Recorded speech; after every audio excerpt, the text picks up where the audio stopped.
जिस दिन पूरे गिरिराज जी भीतर चले गए उस दिन घोर कलिकाल आ जाएगा। तो अभी हम लोग तो सही समय पर लिपट जाएंगे संसार से, हमारे बीच में घोर कलयुग नहीं आएगा। तो इतने बड़े गिरिराज जी को ठाकुर जी ने बाम हस्त की कन्नी उंगली पर धारण कर लिया, और वहां हल्की सी वंशी को उठाने के लिए 2 भुजा का प्रयोग करते हैं ठाकुर जी। कितनी कितनी अद्भुत बात है। गिरिराज धारण के लिए ठाकुर जी को 1 नख की इकन्नी उंगली काफी है, और वंशी जो कि सामान्य सी है, हल्की सी है, छोटी सी है, उसके लिए ठाकुर जी पूर्ण व्यवस्था कर रहे हैं। 2 भुजाएं लगा रहे हैं, होठ पर उसको सुला रहे हैं, तब जाकर के प्राण पिरो रहे हैं। आप कहोगे वो बजेगी नहीं ना। अरे भाई, कर्तुम अकर्तुम अन्यथा कर्तुम समर्थ ईश्वर है, वो ईश्वर है, वो चाहे जैसे बजा दें। गिरिराज भी तो नहीं उठ सकता ना 1 उंगली पे, कैसे उठा दिया? उठा लिया। लेकिन वंशी बजाने के लिए ठाकुर जी 2 भुजा का प्रयोग कर रहे हैं। इसमें अंतर क्या है? बहुत ध्यान से सुनिएगा। गिरिराज धारण करना, इसमें ठाकुर जी का यश बढ़ रहा है, ठाकुर जी की महिमा बढ़ रही है। भाई गिरिराज धारण कर लिए तो गिरिराज धारण करने में ठाकुर जी की महिमा मंडन हो रहा है, इसलिए ठाकुर जी सहजता का दर्शन करा रहे हैं। परंतु श्री ठाकुर जी वंशी का नाद करके समस्त गोपांगनाओं का, समस्त ब्रजवासियों का चित्त हरण कर रहे हैं। इसमें ठाकुर जी का प्रेम परिलक्षित हो रहा है। इसके लिए ठाकुर जी उसकी पूर्ण व्यवस्था और पूर्ण अवस्था का ध्यान रख रहे हैं। मतलब जहां पर ठाकुर जी को लगता है कि हमारा प्रभाव प्रकाशित होगा, उसको ठाकुर जी ऐसे सहज में कर देते हैं। लेकिन जहां ठाकुर जी को लगता है कि यहां प्रेम प्रकट होगा, उसके लिए ठाकुर जी व्यवस्था करते हैं, उसके लिए ठाकुर जी पूर्ण व्यवस्थित होते हैं। यश मान प्रतिष्ठा जिस क्रिया से हो, उसमें ठाकुर जी ज्यादा व्यवस्थाओं का ध्यान नहीं देते, सहज ही उठा लिया। लेकिन वंशी जिसका स्वर सुनकर के गोपांगनाएं सब ठाकुर जी के प्रेम में उन्मुक्त होती हैं, उसके लिए ठाकुर जी 2 भुजाएं लगा रहे हैं, अपने होठ की तकिया पर उसको सुला रहे हैं, अपनी नासिका की मोती से उसके ऊपर छत्र रखे हैं, अपनी आंखों के पलकों से मानो उसको सुंदर पंखा झल रहे हैं। क्यों? ये प्रेम प्रदायिका है। इसलिए अधिकतर मंदिरों में ठाकुर जी ऐसे ही खड़े हैं। ठाकुर जी चाहते, अब सामान्य व्यक्ति का रूप क्या होता है, उसका कोई फोटो लगाना चाहे तो वो वाला फोटो लगवाएगा जिसमें उसका प्रभाव प्रकाशित हो रहा हो। ए भाई, तुमको हमारा फोटो लगाना है, नरेंद्र मोदी जी के संग वाला लगाओ। क्यों? उसमें दिख रहा है कि बगल में नरेंद्र मोदी खड़े हैं, उसमें आपका प्रभाव दिख रहा है। लेकिन ठाकुर जी कैसे, जितने भी मंदिर हैं सब जगह अधिकतर ये रूप नहीं है ठाकुर जी। हमारी सेवा के ठाकुर जी ऐसे ही हैं। वो क्यों हैं वो मैं बाद में बताऊंगा। पर ठाकुर जी को अत्यंत प्रिय अपना स्वरूप कौन सा है? त्रिभंग ललित। चाहते तो ठाकुर जी इस रूप को भी धारण करवा सकते थे सारे मंदिरों में, भाई इसमें ठाकुर जी का प्रभाव दिख रहा है। लेकिन नहीं, ठाकुर जी अपने प्रभाव को गौड़ कर रहे हैं, मेरा स्वभाव दिखाओ, हम प्रेमी हैं, हमारे प्रेम के स्वरूप को प्रकाशित करो। ये सब गुण सीखने वाले हैं ठाकुर जी से।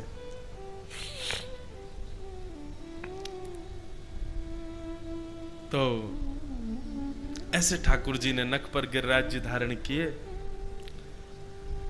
हमारी सेवा के ठाकुर जी हैं श्री गिरधर लाल। उनके नेत्र सदा नीचे रहते हैं। आपने श्रीनाथ जी के भी दर्शन किए हों। श्रीनाथ जी के चित्रों में देखेंगे कि श्रीनाथ जी के नेत्र सदा नीचे रहते हैं। क्यों? जब ठाकुर जी ने गिरिराज जी धारण किए तो एक शिला के ऊपर ठाकुर जी खड़े थे और चारों ओर ब्रजवासी खड़े हुए हैं, परंतु उन ब्रजवासियों में ठाकुर जी के बिल्कुल सामने नीचे की ओर साक्षात हमारी कृष्ण की हलादनी शक्तिनी वृषभानु दुलारी श्री श्यामा जी खड़ी हैं, श्री किशोरी जी खड़ी हैं। ठाकुर जी नख पर गिरिराज जी धारण करके उनको देख रहे हैं, इसलिए नेत्र नीचे। हम तो एक विषय और कहते हैं कथाओं में कि कोई अव्यवस्था यदि हो जाए और उस अव्यवस्था के स्थान पर यदि कोई राजनीतिक व्यक्ति आ जाए तो वो अव्यवस्था कितनी देर में ठीक हो जाएगी बताओ?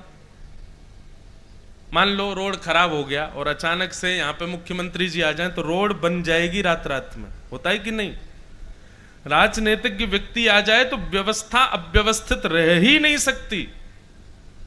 लेकिन गोवर्धन में गिरिराज पूजन के समय पर जब इंद्र ने मेघमालाओं को आदेश किया, भागवत में वर्णन है, साधारण बारिश नहीं हुई थी, सांबर तक मेघ ऋतु बरस रहे थे, यानी कि जो प्रलय काल के समय पर बारिश होती है वो बारिश बरस रही थी और ठाकुर जी वहां उपस्थित थे।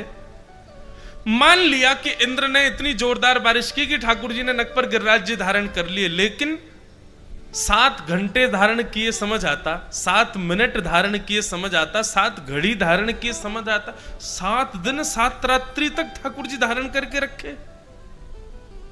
क्या समझ में आती है इससे बात?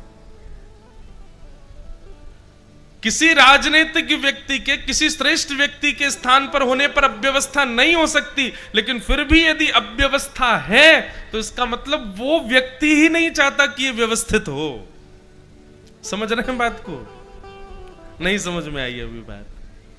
अरे भैया ये रहस्य है गोवर्धन लीला का, इस पर ध्यान से सुनिए थोड़ा। व्यवस्था 7 मिनट 7 घंटे 7 घड़ी तक इंद्र वर्षा करता और 7 घंटे तक ठाकुर जी धारण करके खड़े रहते, समझ आती बात। लेकिन 7 दिन 7 रात्रि तक इंद्र बरसाता ही जा रहा है और ठाकुर जी यूं ही खड़े हैं, इसका मतलब क्या है? ठाकुर जी भी नहीं चाह रहे हैं कि वर्षा बंद हो, और इसका भेद खोल रहे हैं श्री जयदेव महाप्रभु। अभिनव जलधार सुंदर धृत मंडर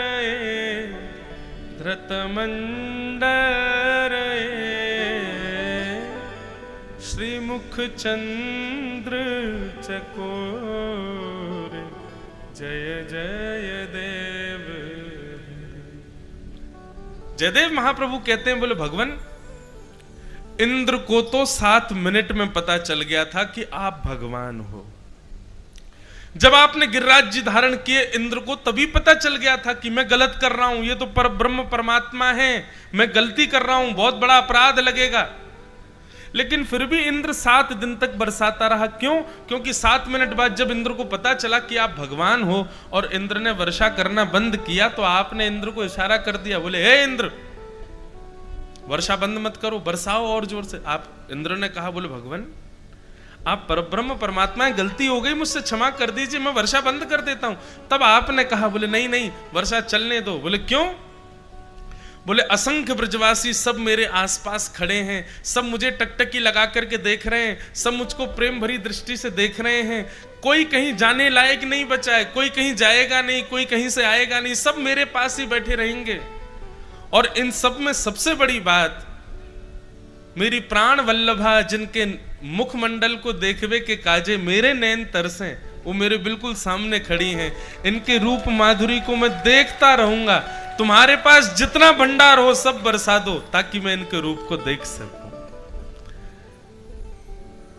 ठाकुर जी ने तो 7 वर्ष तक वर्षा करने की आज्ञा करी थी।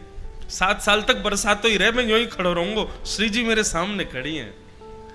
लेकिन 7 दिन में इंद्र बोलो भंडार खत्म हो गए, पानी वानी बचा नहीं है मेरे पास में, इसलिए 7 दिन गिरिराज जी धारण हुए। नहीं तो अगर ठाकुर जी अपनी पर आ जाते और इंद्र के पास और भंडार होता तो 7 वर्ष तक ठाकुर जी ऐसे ही खड़े रहते श्री जी को देखने के लिए। श्री मुख चंद्र चकोर जय जय देव। वृंदावन के अंतरंग रस की बात है।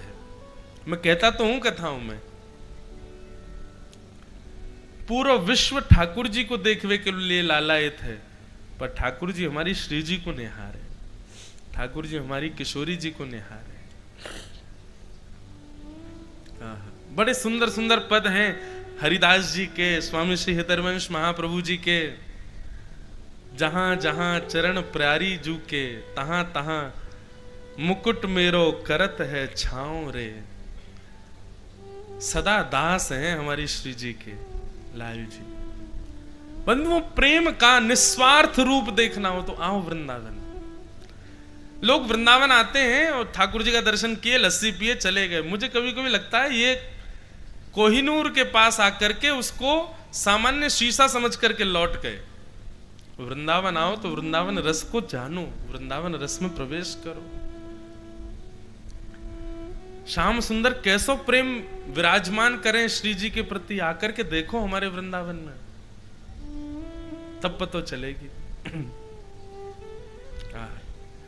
जाके श्याम उर हेर, राधे राधे राधे टेर, बांसुरी में बेर बेर, करे नाम से रमण, मन भूल मत जयो राधा रानी के चरण, राधा रानी के चरण, श्यामा प्यारी के चरण, मन भूल मत जयो राधा रानी के चरण। ऐसे चरणार विंद हमारी श्री जी के हैं। ठाकुर जी उनको निहार रहे हैं, इसीलिए 7 दिन 7 रात्रि तक इकन्नी उंगली पर गिरिराज जी धारण करके खड़े हैं। 7 दिन बाद इंद्र ने मेघमालाओं को विश्राम कर दिया, ठाकुर जी के चरणों में आकर के क्षमा मांगने लगा। भगवान ने उस पर गुस्सा भी नहीं किया, मतलब इतनी व्यवस्था करने के बाद भी ठाकुर जी खूब खुश थे इंद्र से। बोले तेने बढ़िया कियो। बोले क्यों? तेरी वर्षा के कारण ही सबरे मेरे पास ही बैठे रहे, कहीं गए ही नहीं। ये ब्रजवासी ठाकुर जी को बंधुओं सबसे ज्यादा प्रिय क्या है कि उनका वैष्णव उनसे कभी दूर ना जाए, कभी दूर ना जाए, चाहे कुछ हो जाए, कितनी भी आपत्ति विपत्ति जीवन में उतार चढ़ाव आ जाए, लेकिन वो कभी उनका त्याग ना करे। लोग पूछते कौन सी माला, कौन सा इत्र, कौन सा वस्त्र, अरे सबसे प्रिय तुम हो, खुद को न्योछावर कर दो। ठाकुर जी को सबसे बढ़िया लगता है वो, खुद को न्योछावर कर दो, सबसे प्रिय है ठाकुर जी को।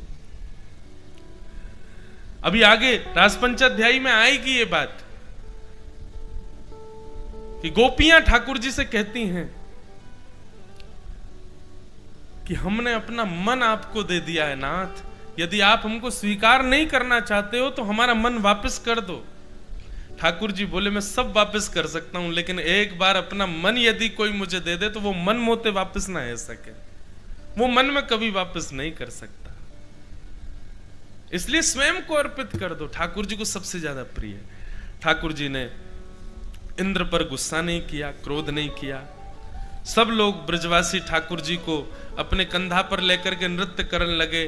भगवान ने 7 दिन 7 रात्रि पर्यंत गिरिराज जी धारण किए। एक बाबा हैं हमारी कथा में कभी कभी आमे, सागरिया बाबा, वो श्रीनाथ जी मंदिर में सागर की सेवा की उन्होंने बहुत वर्षों तक। अभी उनकी उम्र होगी लगभग 96-97 की होगी, और उनका एक ही काम है 24 घंटा राधा राधा राधा राधा राधा राधा राधा यही श्रवण करते रहते हैं। उन्होंने एक वो कभी कभी जब मेरे पास आते हैं ना, ऐसी ऐसी मधुर लीला सुना के जाएंगे, छोटी सी ठाकुर जी की। एक बार मुझे लीला सुना रहे, बोले लाला ठाकुर जी ने 7 दिन 7 रात्रि जब गिरिराज जी धारण किए ना, तो 7 दिना में रक्त संचार रुक गयो या हाथ को, ऐसे ही रहे ठाकुर जी। तो ये हाथ ठाकुर जी को जब गिरिराज जी नीचे धरा दिए ना, तो नील पड़ गयो, पूरा नीलो है गयो, सूज गयो थोड़ा सा। मैंने कहा हाँ बाबा, ये तो कभी हमारी चिंतन में ही नहीं आई कि ठाकुर जी यूं खड़े रहे तो दर्द तो भयो होगा। बोले ठाकुर जी को हाथ जब सूज गयो ना, नीलो पड़ गयो, तो यशोदा मैया बड़ी चिंतित है गई। कभी मालिश करे, कभी कोई लेप लगावे, लाल जी के हाथ में दर्द है रो होगो, रात भर सिकाई करे ठाकुर जी की। एक दिन ठाकुर जी बोले मैया तू कहा करे, रोज लेप लगा दे मेरे हाथ में। बोले लाला तेने 7 दिन यूं ही खड़ो रहे हो ना, तेरा हाथ नीलो पड़ गयो है। बोले मैया ये नील दूर करवे की एक ही दवाई है। बोले कहा? 7 बरस के ठाकुर जी कह रहे हैं। बोले मैया तू एक काम कर दे, मुंह को अपनी गोद में लिटा के अपना दूध पिवाए दे, सोई मेरी नीलिमा दूर रह जाएगी। आहा, यशोदा मैया के नेत्रों से अश्रु छलक पड़े। और 7 बरस के ठाकुर जी को लेकर के यशोदा मैया गिरिराज पर्वत की गुफा में गई और वहां जाकर के अपनी गोद में लिटा के पयोधर का पान कराया ठाकुर जी को। वहां इंद्र नीचे चरण पकारने को खड़ा है, आकाश में 33 कोटि देवता खड़े हैं, सब जय जयकार ठाकुर जी की कर रहे हैं, और ठाकुर जी गुफा में बैठ के यशोदा मैया को दूध पी रहे हैं 7 बरस की आयु में। और जैसे यशोदा मैया के नेत्रों से प्रेमाश्रु भर रहे हैं। कितने प्रेमी हैं लाल जी। और जैसे ही ठाकुर जी ने थोड़ी देर, अच्छा बंधुओं एक बात बताएं, मां जब अपने बालक को दुग्ध पिलाती है ना, वास्तव में बालक के प्रति जब वात्सल्य उमड़ता है ना, मां का प्रेम उमड़ता है, तभी पयोधर दुग्ध को प्रकट करता है। कई लोग कह सकते हैं 7 वर्ष के हो गए लाल जी, पर वात्सल्य जैसे ही यशोदा मैया का ठाकुर, भागवत में तो एक जगह वर्णन आता है कि जब 100 वर्ष बाद ठाकुर जी मिले यशोदा मैया को कुरुक्षेत्र में, 100 वर्ष तक मैया ने देखा नहीं लाल जी को। बड़ा करुण विषय है, लेकिन मैं थोड़ा सा कह दूं। तो जब 100 वर्ष बाद ठाकुर जी कुरुक्षेत्र में थे और ठाकुर जी को किसी ने कह दिया, बोले यशोदा मैया आई है। अब तो द्वारिकाधीश बन गए थे ठाकुर जी, और यशोदा मैया के कान में किसी ने जाके कह दी, बोले मैया लाला आयो है, हमारो कन्हैया आयो कुरुक्षेत्र। तो यशोदा मैया ठाकुर जी को ढूंढती ढूंढती जा रही, नेत्रों की ज्योति अब चली गई है यशोदा मैया की। ढूंढती ढूंढती यशोदा मैया व्याकुल हृदय है, यशोदा मैया को सारा वो लीला याद आ रही है, कैसे गैया चरा के आता हो, कैसे मेरी गोदी में बैठ जाता हो, कैसे मेरे पयोधर को पान करता हो, कैसे मेरे हृदय से लग जाता हो। अब मेरो लाला 100 वर्ष बाद मुंह को मिलेगो। जैसे ही नंद बाबा ने कही, बोले यशोदा हमारो कन्हैया सामने खड़ो है। यशोदा मैया को दिख तो रहा नहीं है, नेत्रों की ज्योति चली गई। तो वर्णन करते हैं हमारे आचार्य जन और कुछ रसिक जन कि जैसे ही कही कि सामने ठाकुर जी खड़े हैं, यशोदा मैया के पयोधर से अपने आप दुग्ध प्रकट हो गया। उस समय पर भी ये वात्सल्य है। जब मां अपने पुत्र को वात्सल्य भाव से निहारती है, उसका प्रेम ही दुग्ध बन के प्रकट हो जाता है। और ठाकुर जी एक नहीं अनेक बार रास विहार करने के बाद भी यशोदा मैया को दूध पी में वो कहीं ये विचार नहीं करते कि मैं बड़ो है गया हूं। यशोदा मैया तो नेक में लड़ ले, बोले मुझको गोदी में लेटा, मुझको अपना दूध पिवा। ऐसा प्रेम। और जैसे ही ठाकुर जी ने दुग्ध पान किया, दुग्ध पान पूर्ण होते ही ठाकुर जी ने अपनी भुजा दिखाई, देख मैया मेरी सबरी नीलिमा दूर है गई, तेरे दूध में इतनी ताकत है मैया, देख मेरो सबरो रोग दूर है गया। यशोदा मैया हृदय से लगा दी। ये गोवर्धन लीला के आसपास की बड़ी सुंदर सुंदर मधुर मधुर कथाएं हैं। सबको हम प्रणाम करते हैं। बस बंधुओं, ठाकुर जी से प्रार्थना करना, जैसी सरलता सहजता, जैसा प्रेम ठाकुर जी का है, उसका एक अंश भी हमारे भीतर आ जाए, एक अणु भी हमारे भीतर आ जाए। वो प्रभुत्व होते हुए भी अपने प्रभुत्व का कभी प्रकाश नहीं करते, सदैव अपने प्रेम को ही प्रकाशित करते हैं, अपने निर्मल गुण को ही प्रकाशित करते हैं। भगवान ने गिरिराज जी धारण किए, गिरिराज जी धारण करने के पश्चात वापस वृंदावन आए। फिर आगे गायों ने भगवान का नाम गोविंद रखा। गौ रक्षार्थ ही ठाकुर जी ने गिरिराज जी उठाए थे, इसलिए गायों ने भगवान का नामकरण किया। एकादशी व्रत की महिमा बताई गई। बंधुओं, वैष्णव की 3 निष्ठाएं होती हैं। यदि आप वैष्णव हो तो ये 3 निष्ठाएं आपके जीवन में होनी अति अनिवार्य है। पहली, नाम निष्ठा। नाम नित्य जपा करो, चाहे कुछ हो जाए। मैंने एक दिन अपराध बताया था ना, अगर आप नाम जप से अधिक किसी अन्य क्रिया को मानेंगे तो ये अपराध है। नाम जप सबसे श्रेष्ठ है, इसलिए नित्य नाम जप जरूर किया करो ठाकुर जी का। सुबह करो, रात्रि में करो, चलते फिरते उठते बैठते कहीं भी करो। मंत्र का विधान है कि वो एक जगह बैठ के करना चाहिए, पर नाम तो आप अनवरत कभी भी कहीं भी बोल सकते हो, उसमें कोई दिक्कत नहीं। नाम जप, ये पहली निष्ठा है। दूसरी निष्ठा, तुलसी। या तो आपके कंठ में तुलसी हो या आपके अंग के कहीं भी, वैसे तो सबसे ज्यादा श्रेष्ठ गले को ही माना, कंठ में तुलसी का स्पर्श होना चाहिए। ये दूसरी वैष्णव की निष्ठा है। कंठी जरूर पहनो गले में, लेकिन फिर उसके बाद याद रखना, दूषित नहीं खा सकते आप कुछ भी। या तो ये प्रण ले लेना कि हम कुछ नहीं खाएंगे और कहीं और यदा कदा कभी चल जाएगा, कोई दिक्कत नहीं, तो कंठी उतार देना, मत पहनना। उसको पहनो तो फिर पूर्णता से ये बात निश्चित कर लेना, कंठ में जो जाए वो शुद्ध ही जाना चाहिए। और तीसरी निष्ठा होती है वैष्णव की एकादशी व्रत की निष्ठा। एकादशी के दिन बंधुओं अन्न में पाप का निवास होता है, इसलिए उस दिन अन्न का सेवन करना शास्त्रों में वर्ज्य बताया गया। परंतु 60 वर्ष से ऊपर के वृद्ध ज्यादा हो गए हों या बहुत छोटे बालक हों और अत्यंत रोगी व्यक्ति यदि घर में हैं तो उनको व्रत ना करें तो चलेगा। परंतु आप बढ़िया हो, मुष्टुंडे बने हुए हो, बढ़िया हत्ते तगड़े हो, खा पी के खूब आनंद कर रहे हो, कोई दिक्कत नहीं है, तो अगर एकादशी नहीं करोगे तो पाप लगेगा। अच्छा एक बात और, एकादशी के दिन व्रत ना करने से कौन सा पाप लगता है?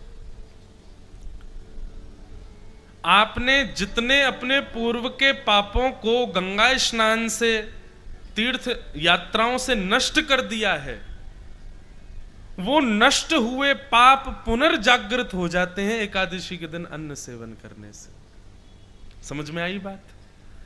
कोई नवीन पाप नहीं लगेगा, पर यदि आपने कोई पूर्व में पाप किए और उनको नष्ट कर दिया ये न केन प्रायश्चित्तों से, परंतु एकादशी के दिन यदि आप व्रत नहीं करते हैं, अन्न खाते हैं, तो फिर वो पुनर्जागृत हो सकते हैं।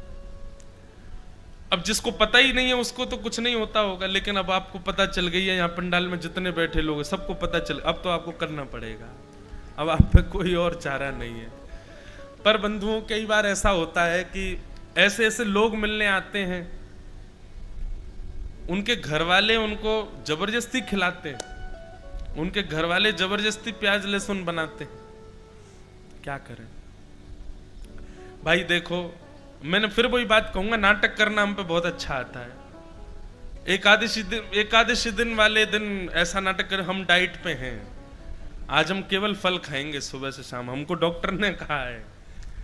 एकादशी के रूप में नहीं सही, डाइट के रूप में सही फल खा लो, लेकिन एकादशी व्रत करो।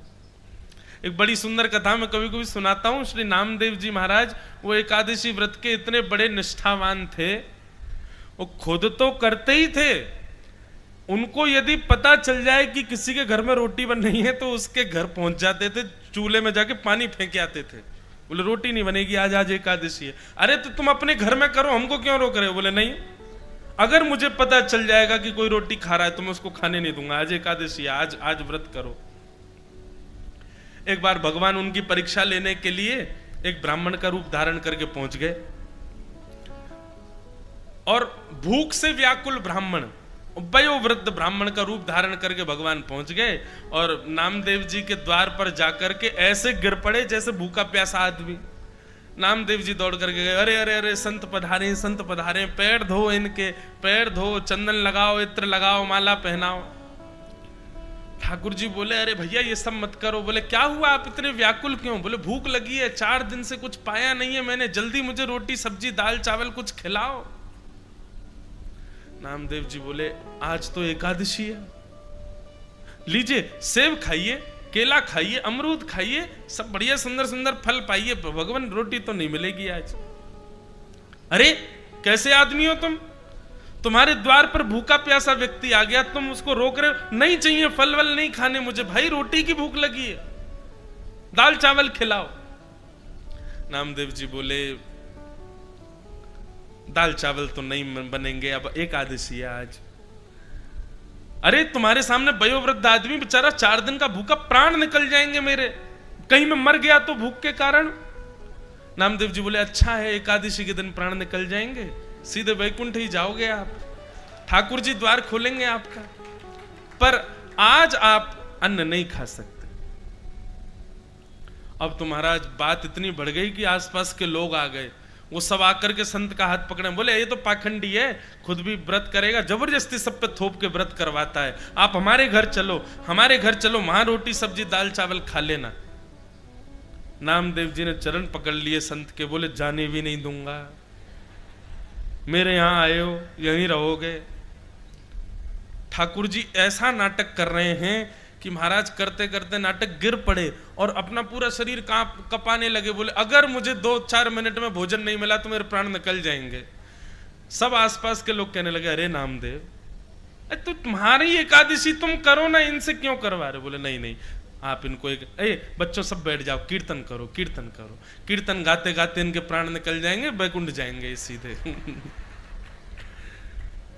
ठाकुर जी देख रहे, वो बारे नामदेव अंत तो गत्वा। ठाकुर जी ने ऐसा नाटक किया कि जिस ब्राह्मण शरीर में गए थे उसके प्राण निकल ही गए। और जैसे ही प्राण निकले, आसपास के लोग सब चिल्लाने लगे, चीखने लगे, नामदेव जी को भला बुरा कहने लगे, अरे तेरी भक्ति पर कलंक लग गया, तेरे द्वार पर आकर के एक संत मर गया, भूखा प्यासा बेचारा बिलबिला रहा था, दूसरों पर थोपता है अधिकार।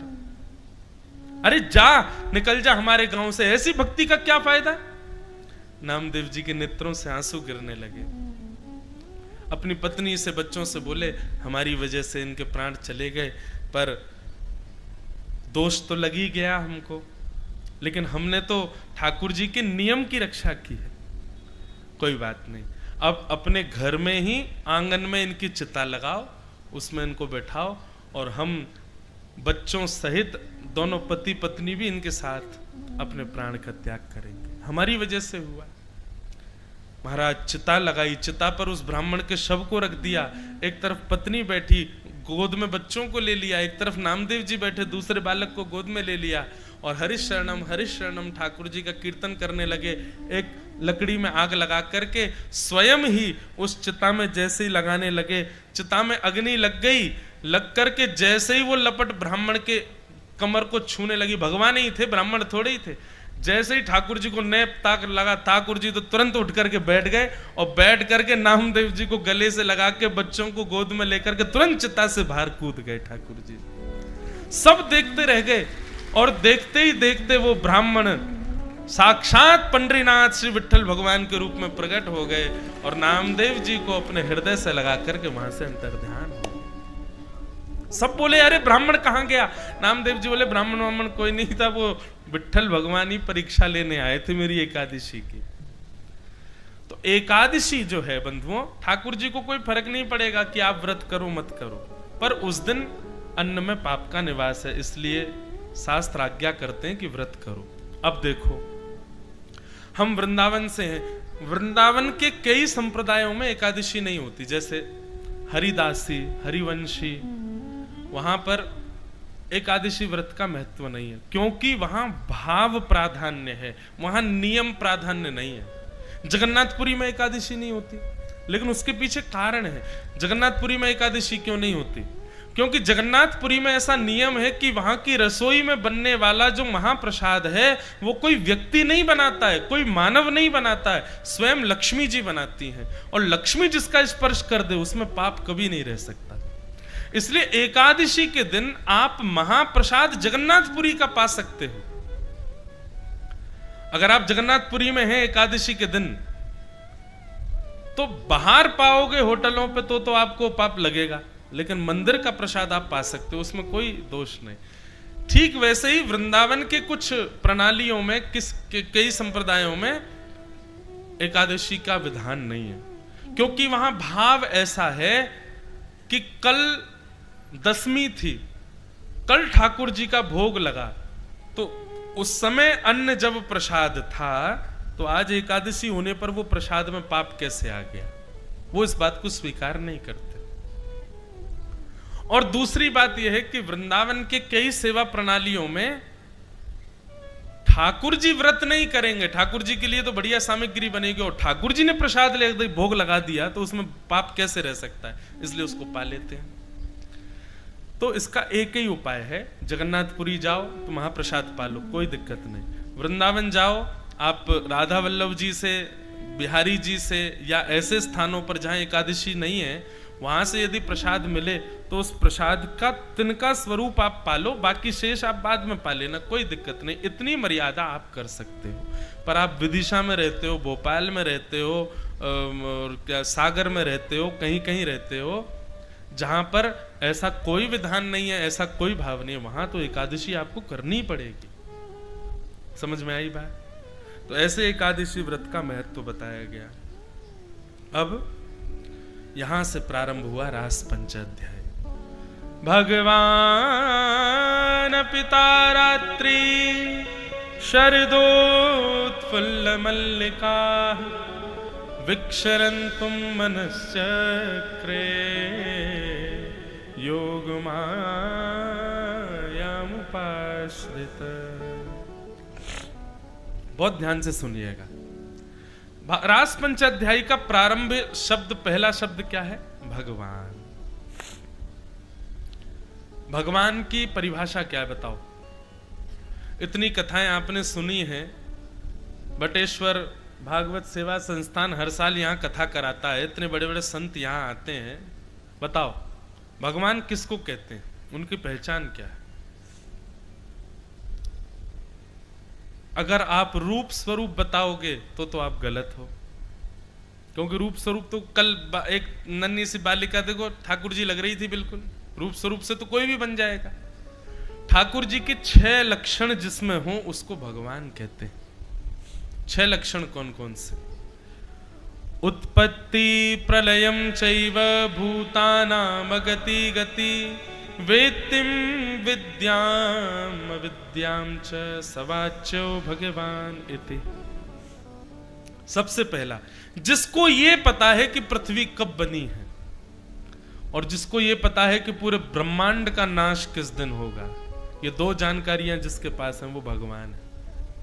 संसार में कोई नहीं बता पाएगा कि इस पृथ्वी का सृजन कब हुआ और इस पृथ्वी का अंत कब होगा। साइंटिफिक रीजंस पर विश्वास करने वाले लोगों 2012 में पृथ्वी खत्म होने वाली थी। अभी क्या आ गया? 24। 2012 में हम स्कूल में पढ़ते थे तो हम तो यूं सोचते थे हे भगवान फाइनल एग्जाम से पहले खत्म हो जाए पृथ्वी, हमको जाना नहीं पड़े। लेकिन कुछ हुआ ही नहीं, देने पड़े पेपर। अभी फिर दोबारा से ऐसा भी चल रहा है कि 2024 में भविष्य मल्लिका में लिखा है, आदि आदि सब जगह ऐसा वर्णन है, ऐसा होगा ऐसा होगा। देखो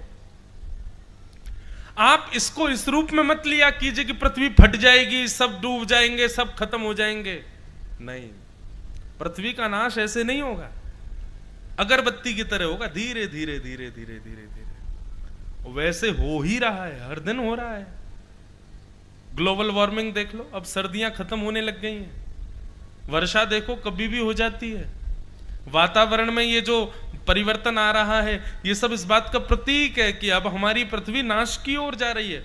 एक साथ नाश नहीं होगा पृथ्वी का, धीरे धीरे होगा। और सबसे बड़ी बात बताएं, ये प्राकृतिक नाश होना ये तो फिर भी समय लगाएगा। आज की डेट में मानव का मानसिक नाश जो हो रहा है ना, ये नाश है, ये सर्वनाश है। जो हमारी मानसिकताएं संकीर्ण होती जा रही हैं, जो मानसिकताओं से हम लोग अपने आप को नष्ट करते जा रहे हैं, ये नाश है पृथ्वी का।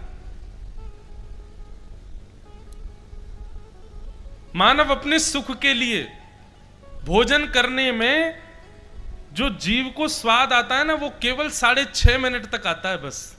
6.5 मिनट बाद तो आप अपना पेट भरते हो बस। उस 6.5 मिनट के सुख के लिए हम मांस खा जाते हैं, हम किसी जीव को मार देते हैं। ये नाश नहीं है पृथ्वी का।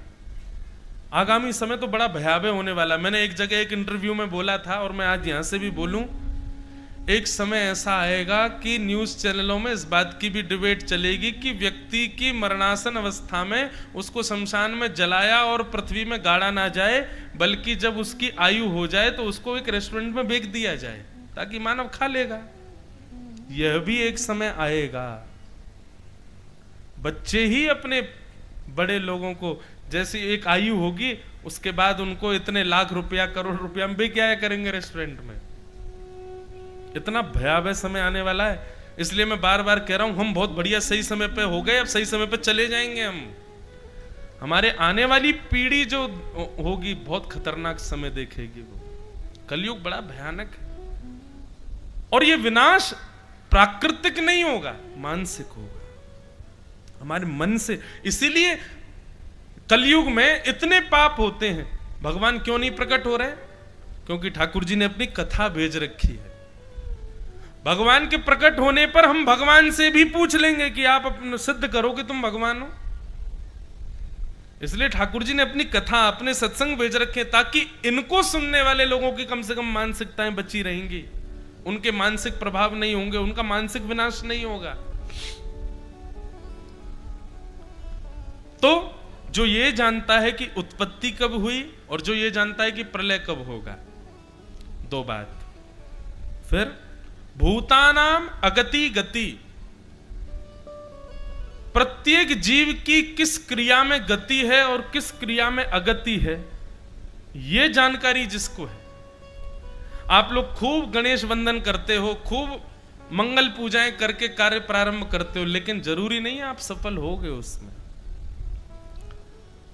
100% लोग जो प्रारंभ में शुभ करके प्रारंभ करते हैं, उसमें से 1-2% लोग ही शुभ हो पाते हैं। क्योंकि हमको ऐसा लगता है कि देव पूजन से शुभ होगा। नहीं, देव पूजा तो सहायक होती है, कर्म आपका शुभ बनाता है उस क्रिया को। तो हमारी गति और अगति कहां है, ये जिसको पता है, वेत्ति विद्याम अविद्याम च, जो सही और गलत की पहचान रखता है, विद्या और अविद्या, सद और असद की जिसको जानकारी है, ये 6 लक्षणों से युक्त जो है उसको भगवान कहते हैं, वो भगवान। तो बार बार मैं ये बात इसलिए कह रहा हूं कि रास पंचाध्यायी में कहीं आपके चित्त में संशय नहीं आ जाए, भगवान ऐसा कैसे कर सकते हैं। ये 6 ऐश्वर्यों से संपन्न ठाकुर जी लीला कर रहे हैं, इसका मतलब वो सब जानते हैं कि जो चल रहा है वो अनुचित नहीं है। हम लोगों की दृष्टि में रास का प्रसंग सुनते ही प्रश्न इसलिए आ जाता है क्योंकि हम लोग फालतू का सिनेमा देखते हैं, फालतू के संगीत सुनते हैं, फालतू की मूवीज देखते हैं, फालतू के सीरियल देखते हैं, इसलिए हम लोगों के चित्त में वैसी छवि आती है रास पंचाध्यायी की। पर इसलिए यहां पर सुखदेव जी ने प्रारंभ में ही कह दिया भगवान। ये रास कर रहे कोई साधारण बालक नहीं है, भगवान है, वो सब जानते हैं। इसलिए गुरुजनों के आश्रय में बैठ करके इस विषय को सुनिएगा, नहीं तो आपके चित्त में संशय आ सकता है। भगवान पिता रात्रे शरदोत्फुल्ल मल्लिका विक्षरन्तुम मनश्चक्रे योग मायाम उपाश्रित। तारात्रि, भगवान ने ब्रह्मा जी की 6 महीने की रात्रियों को आवाहन किया। एक बात और कहूं, ठाकुर जी की जो अंतरंग लीलाएं हैं ना बंधुओं, इसमें बुद्धि कभी मत लगाइएगा, सदैव चित्त लगाइएगा, मन लगाइएगा। कई विषय ऐसे होते हैं वो बुद्धि लगाने का विषय नहीं होते। पत्नी से प्रेम है, बच्चों से प्रेम है, माता पिता से प्रेम है, ये बुद्धि का विषय नहीं होता है, ये चित्त का विषय होता है। पड़ोसी से प्रेम, ये बुद्धि का विषय है। किसी राजनेता से प्रेम, ये बुद्धि का विषय होता है। किसी श्रेष्ठ व्यक्ति से प्रेम, ये बुद्धि का विषय है। पर अपनत्व जिनके प्रति होता है वहां आप बुद्धि नहीं लगाते हो, वहां आप मन लगाते हो। ठीक वैसे ही ठाकुर जी से यदि वास्तव में प्रेम है तो इन लीलाओं में बुद्धि मत लगाइएगा, क्योंकि बुद्धि लगाओगे तो फंसोगे। बुद्धि का नहीं, ये चित्त का विषय है। 6 महीने की रात्रि, अब लगाओ बुद्धि इसमें। ब्रह्मा जी का एक दिन कितना बड़ा होता है?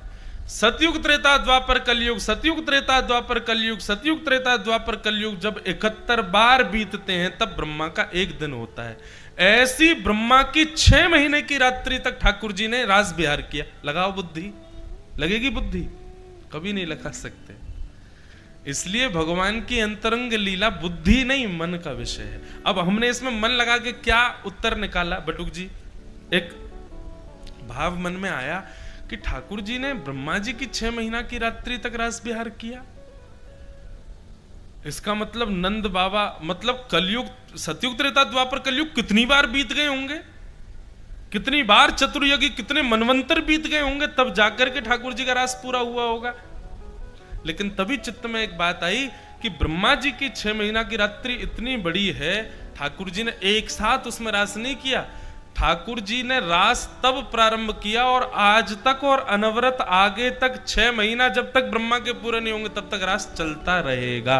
आज भी चल रहा है, आगे भी चलेगा। यहां शुक्राचार्य जी कह रहे हैं तारात्रि, इतनी रात्रियों तक ठाकुर जी ने रास किया नहीं, अभी भी कर रहे हैं, अभी भी चल रहा है और चलता रहेगा। वृंदावन में आज भी लीला करते हैं ठाकुर जी, आज भी रास बिहार करते हैं। वो वाला नहीं जो आप लोग टीवियों पे सुनते हो कि निधिवन में कोई छुप के बैठ जाए, सुबह तक अंधा गूंगा बहरा हो जाता है, सेवा कुंज में बैठ जाए तो सुबह तक मर जाता है, पागल हो जाता है। मुझसे किसी ने पूछा निधिवन में सेवा कुंज में ऐसा होता है? मैंने कहा निधिवन और सेवा कुंज नहीं, अगर आपकी दृष्टि है तो वृंदावन के हर कोने में ऐसा होता है। दृष्टि चाहिए देखने के लिए। केवल स्पेसिफिक निधिवन और उसको ही क्यों ले रहे हो सेवा कुंज को? हाँ, वो श्रेष्ठ स्थान है, वहां रात्रि में लता गुल्म केवल वहीं की गोपी नहीं बनती, पूरा वृंदावन ही चराचर रात्रि में गोपी बन जाता है। वो ठाकुर जी रास बिहार करते हैं, बस अधिकारी यदि बन गए तो आपको अनुभव हो जाएगा कहीं भी, और अनधिकारी रहे तो वृंदावन में पड़े रहो, रात में घुस जाना, कभी निधिवन में कुछ नहीं दिखेगा। क्यों? अनधिकारी बन करके जाओगे तो कुछ दृष्टि गोचर कर ही नहीं पाओगे, दृष्टि में आ ही नहीं पाएगा। उस अधिकार की प्राप्ति के लिए वृंदावन में कितने संत बैठे हैं, कितना नाम जप करते हैं, लाखों लाखों वर्षों से अनेक अनेक जन्म जिन्होंने व्यतीत कर दिए वृंदावन में, वे भी जब उस रास का दर्शन नहीं कर पाए, हम आप सब लोग फालतू का भोजन करने वाले, फालतू के स्वरूप देखने वाले, हमको हो जाएगा वो दर्शन? कभी नहीं हो सकता। तो ये तारात्रि का अभिप्राय यह है कि आज भी रास चल रहा है ठाकुर जी का और चलेगा अनवरत। अच्छा, रास का मतलब क्या होता है बताओ? रास का मतलब दो डांडिया लिए, तुम मारो मैं मारूं एक दूसरे में, डांडिया रास नहीं। रास की परिभाषा क्या है? रस और रास ये दो शब्द हैं। जीवात्मा जब प्रयत्न करता है ठाकुर जी से मिलने का, जीवात्मा भक्त जब प्रयासरत होता है ठाकुर जी से मिलने के लिए, उसको रस कहते हैं। पर उस जीवात्मा के रस से प्रसन्न होकर के ठाकुर जी जब प्रयास करते हैं उससे मिलने का, उसको कहते हैं रास। वो है रास। यहां पर यह बात कोई मनगणित नहीं है। यहां पर क्या लिखा है? विक्षरंतुम मनश्चक्रे। आप मन नहीं बनाओगे राधा रमण जी से मिलने का, राधा रमण जी मन बनाएंगे आपसे मिलने का, उसको रास कहते हैं। मनश्चक्रे, मन बनाया। आज का विषय अगर समझ आ गया ना तो शाम को आरती के बाद उठ नहीं पाओगे, और नहीं समझ आया तो अभी उठ के चले जाओगे। ऐसा विषय है, रास का विषय है, सामान्य विषय नहीं है। भागवत का प्राण है रास पंचाध्याय।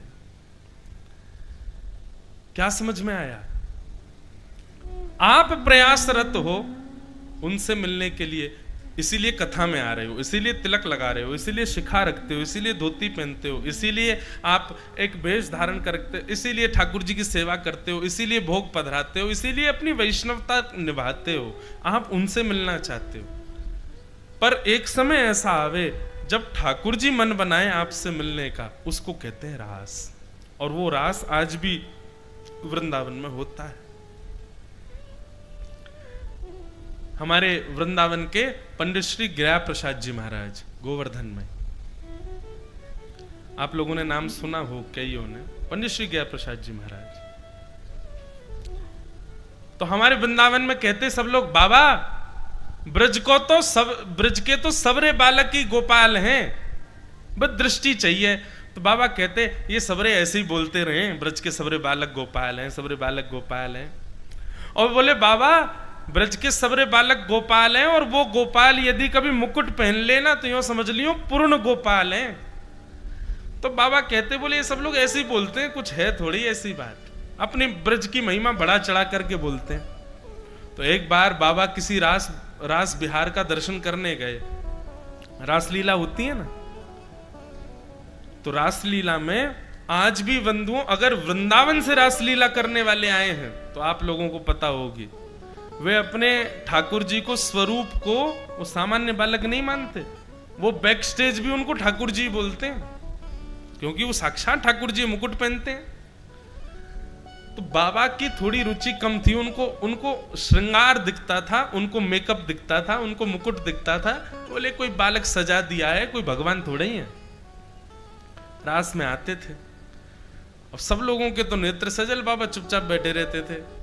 एक दिन बाबा ने मन में विचार किया, अगर ये वास्तव में भगवान हैं तो आज मुझे ये कोई ऐसी लीला करके दिखाएं कि कोई फल स्वयं खाएं, और फल भी कोई फल नहीं, अमरूद स्वयं खाएं, और अपना झूठा अमरूद मुझे अगर इन्होंने खिला दिया तो मैं मान जाऊंगा कि ये भगवान है। और वो ये विचार करके ही रासलीला देख रहे थे। रास बिहारी ठाकुर जी नृत्य कर रहे थे मंच पर, हजारों लोग दर्शन कर रहे थे, और नृत्य करते करते करते करते रास बिहारी अचानक रुक गए, और रुक करके सीधे बाबा को देखा, और बाबा को देख के ऊपर से बोले ऐसे करके, तो बाबा पहले तो सहम गए, बोले जी क्या कर रहे हैं।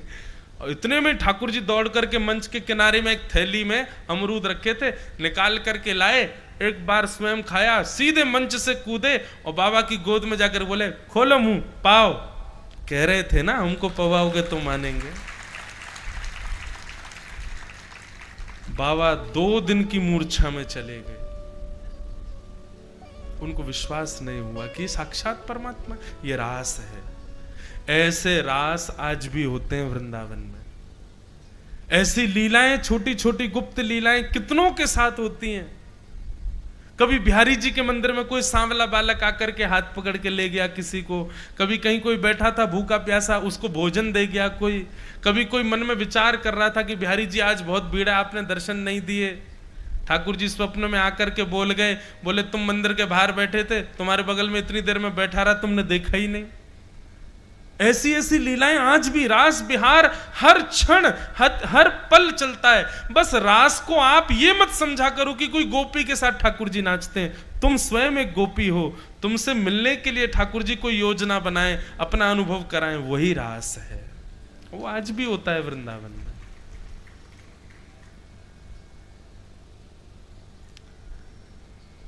मनश्चक्रे योग मायाम उपाश्रित, योग माया का आश्रय लेकर के भगवान ने ब्रज में रास किया।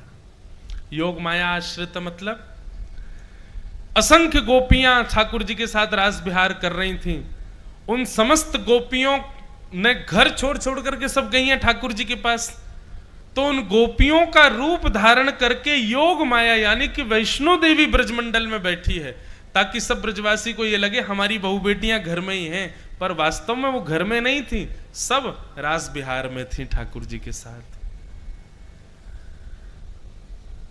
शरद पूर्णिमा का चंद्रमा जैसे ही उदित हुआ, चंद्रमा को देखते ही सब गोपियां अपने अपने कार्य को कर रही थी, पर चंद्रमा को देखते ही सबके मन में आया ये तो वही शरद का चंद्रमा है जिस पर ठाकुर जी ने हमको आमंत्रित किया था रास बिहार के लिए। परंतु फिर भी अपने कार्यों में लगी हैं, क्यों प्रतीक्षा कर रही हैं कि एक बार और कृष्ण कह दे कि मैं तुम्हारी प्रतीक्षा कर रहा हूं तो हम जाएंगे। सब गोपियां अलग अलग कार्य कर रही थीं। इतने में ही ठाकुर जी ने वन में जाकर के जगौ कलम्बाम तृषाम मनोहरम, अपनी वेणु को अधर पर धारण करके जैसे ही ठाकुर जी ने प्राण पिरोए, बाज उठी वंशी वृंदावन में। कृष्ण प्रेम में उन्मुक्त गोपियों के कानों में जब वो ध्वनि जाती वंशी की, उनको स्वर नहीं सुनाई देता, उनको शब्द सुनाई देता, और शब्द मानो कानों में जाकर के कहता चल रही गोपी जल्दी चल, ठाकुर जी तेरी प्रतीक्षा कर रहे हैं।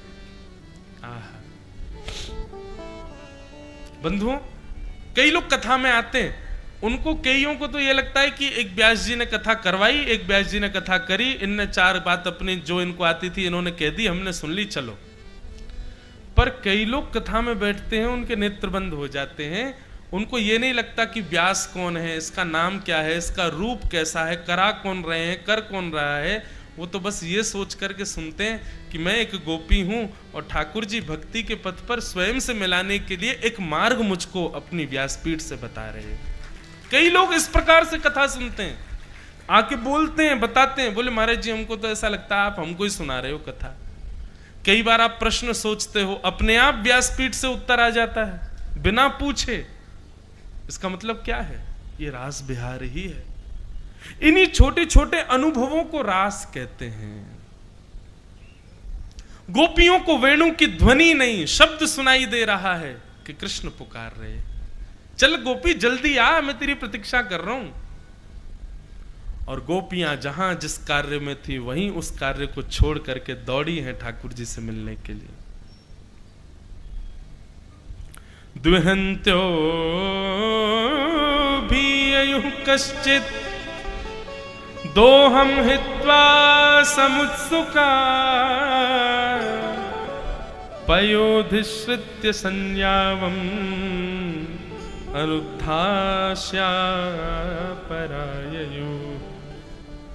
कोई गैया का दूध काट रही है, कोई अपने पति को भोजन करा रही है, अंश लोचने, कोई अपनी आंखन में काजल लगा रही है, कोई गोपी अपना श्रृंगार कर रही है, कोई गोपी वस्त्र धारण कर रही है, कोई अपने बालक को दूध पिला रही है। सब अपने अपने कार्यों में व्यस्त हैं, लेकिन जैसे ही वेणु की ध्वनि आई तत्क्षण उसी समय उस कार्य को वहीं रोक करके दौड़ी है ठाकुर जी से मिलने।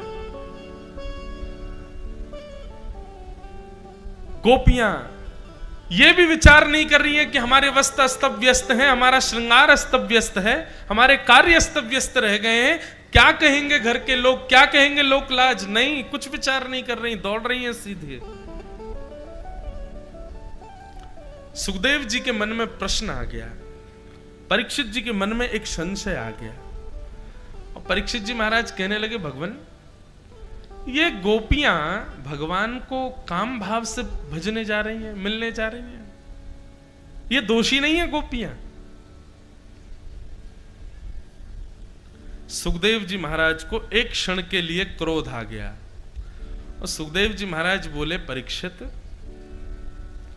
कंस भगवान को गालियां देता है और भगवान के हाथों मर के मुक्ति प्राप्त कर लेता, उसमें तुमको कोई संशय नहीं लगता।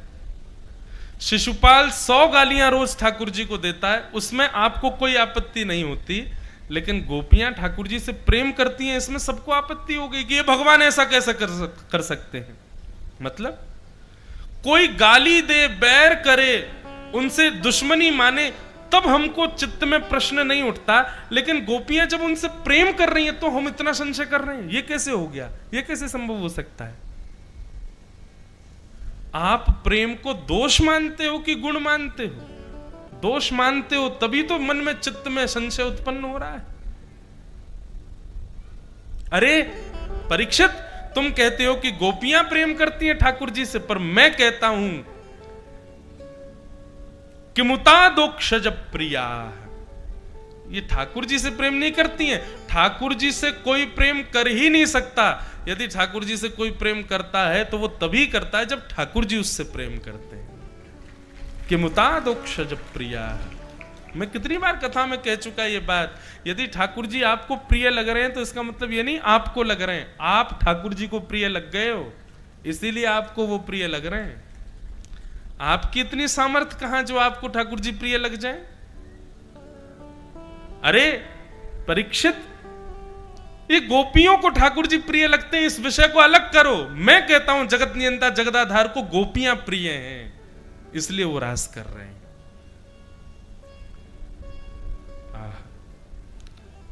परीक्षित जी शांत हो गए, संशय दूर हो गया। भगवान क्षमा करें, आगे सुनाए ना। तब सुखदेव जी कहते हैं, असंख्य गोपियां ठाकुर जी के सामने आकर के खड़ी हो गईं। भगवान ने अपनी वेणु बजा रहे थे, वेणु बजाते हुए नेत्र खोल करके देखा। गोपियों को देखते ही ठाकुर जी कहने लगे, स्वागतम वो महाभाग प्रियम किम करवाणि व ब्रजस्यानामयं कश्चित् ब्रूता गमन कारणम। अरे अरे स्वागतम स्वागतम स्वागतम। जब ठाकुर जी ने स्वागत किया तो गोपियां बड़ी प्रसन्न हो गईं कि आज वर्षों की, कल्पों की, युगों की प्रतीक्षा पूर्ण होने वाली है। मैंने शायद पहले दिन या दूसरे दिन कथा में बताया था, ये गोपियां एक युग से प्रतीक्षा कर रही हैं ठाकुर जी की। राम जी जब आए थे तब यही गोपियां दंडकारण्य वन के संत थे, वही संत गोपी बन के आई हैं, और इनको सबको पता है कि हम पूर्व जन्म के संत हैं। अब जाकर के हमको ठाकुर जी मिलने वाले हैं। स्वागतम शब्द सुनकर के ही गोपियों का मन रूपी मयूर नृत्य करने लगा। पर ठाकुर जी ने तुरंत कहा, ब्रूतागमन कारणम, अपने आने का कारण बताओ। गोपियां स्तब्ध हो गई, कुछ नहीं बोली। ठाकुर जी बोले, अच्छा अच्छा अच्छा, शरद पूर्णिमा का चंद्रमा है इसलिए जंगल में देखने आई हो। और फिर उसके बाद ठाकुर जी बोले, अरे समय तो बहुत ज्यादा हो गया, इतनी रात्रि को स्त्रियों को अपने घर से अलग अंधेरे में नहीं जाना चाहिए। और फिर ठाकुर जी ने 10 श्लोकों में यहां पर पतिव्रता नारी के धर्म समझाए। पतिव्रता नारी में के कौन कौन से धर्म होते हैं। भर्तु शुश्रूषणम स्त्रीणाम परो धर्मो यमायया तद बंधुनाम च कल्याणम प्रजानाम च अनुपोषणम। भर्तु शुश्रूषणम स्त्रीणाम परो धर्मो यमायया। अरे आपको पता है कितना बड़ा दोष है अपने पति परिवार का त्याग कर देना। चलो वापस लौट जाओ, अपने अपने घर को जाओ। ऐसा बंधुओं सबके साथ होता है। जब आप भक्ति के पथ पर आओगे, भक्ति मार्ग में आओगे, तो एक समय आने पर आपको संसार प्रधान बताया जाएगा कि संसार प्रधान है, इसी की देखभाल करो, इसी की रक्षा करो, इसी की सेवा में रहो, ठाकुर जी को भजना बंद करो। जब ठाकुर जी ने इस प्रकार पतिव्रता नारी के धर्म समझाए, गोपियां सुनती रहीं, कुछ बोली नहीं। और जैसे ही ठाकुर जी ने 10 श्लोकों में गोपियों से कहा कि वापस लौट जाओ, पतिव्रता नारी के धर्म का पालन करो, जब ठाकुर जी मौन हो गए, गोपियां बोली, अब हम बोलें? बोले हाँ आप बोलो। तब गोपियां कहती हैं, इसको प्रणय गीत कहते हैं। भागवत में 7 प्रकट गीत हैं और 7 अप्रकट गीत हैं। एक गोपी गीत से पहले गाया गया एक प्रणय गीत है। गोपियां कह रही हैं, मैवं विभोर्हति भवान गदितुं नृशंसं संत्यज्य सर्व विषयांस्तव पादमूलम् भक्ता भजस्व दुर्वग्रहमात्यजास्मात् देवो यथादिपुरुषो भजते मुमुक्षु यत् पत्य पत्य सुहृदामनुवत्य रिंग स्त्रीणां स्वधर्म इति धर्मविदा त्वयोक्तम् अस्त्वैवमेतदुपदेशपदे त्वयीशो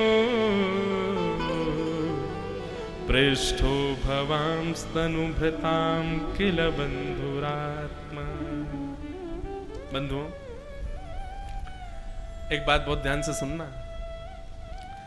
जगत नियंता जगदाधार त्रिलोकी नाथ के सामने गोबर थापने वाली गोपियां बोल रही हैं। ये कोई गुरु की आश्रिता नहीं है, ये कोई स्कूल कॉलेज और डिग्रियां ली हुई गोपियां नहीं है। ये सामान्य गैयाओं का गोबर थापती हैं, घर का भोजन बनाती हैं, गैयाओं को चारा खवाती हैं, सानी करती हैं। मतलब एक बिल्कुल जिसको आज की भाषा में अनपढ़ कह दें, गंवार कह दें, ऐसी हैं ये गोपियां। और वो गोपियां बोल रही हैं और जगत नियंता जगदाधार अपलक नेत्रों से उनको देख रहे हैं और सुन रहे हैं। सामान्य शब्द नहीं है गोपियों के। गोपियां कहती हैं, नाथ आपको पता है भक्त और भात इन दोनों की एक ही राशि होती है। गोपियां कह रही हैं भक्त और भात की एक ही राशि होती है ठाकुर जी। जितनी पीड़ा सह करके भात बनता है ना, उतनी पीड़ा सह करके भक्त बनता है। यदि कोई सोचे कि मैं बिना पीड़ा सहे भक्त बन जाऊं, हम गोपियां पहले ही ढंडोरा पीट के कह रही हैं, बिल्कुल मत बनना भक्त, क्योंकि पीड़ा सहे बिना तुम बनोगे नहीं। जैसे भात पहले धान के रूप में होता है, वहां से उखाड़ लिया जाता है, धनकुटा से कूट करके उसके छिलकों को अलग किया जाता है, खोलते हुए पानी में उसको डाल दिया जाता है, तब जाकर के वो पानी उसके गर्भ तक जाकर के उसको नरम कर देता है, तब मीड़ करके उसको देखा जाता है, तब वो भात खाने योग्य बनता है, थाली में परोस दिया जाता है। ठीक इतनी ही पीड़ाएं सहकर के भक्त बनता है।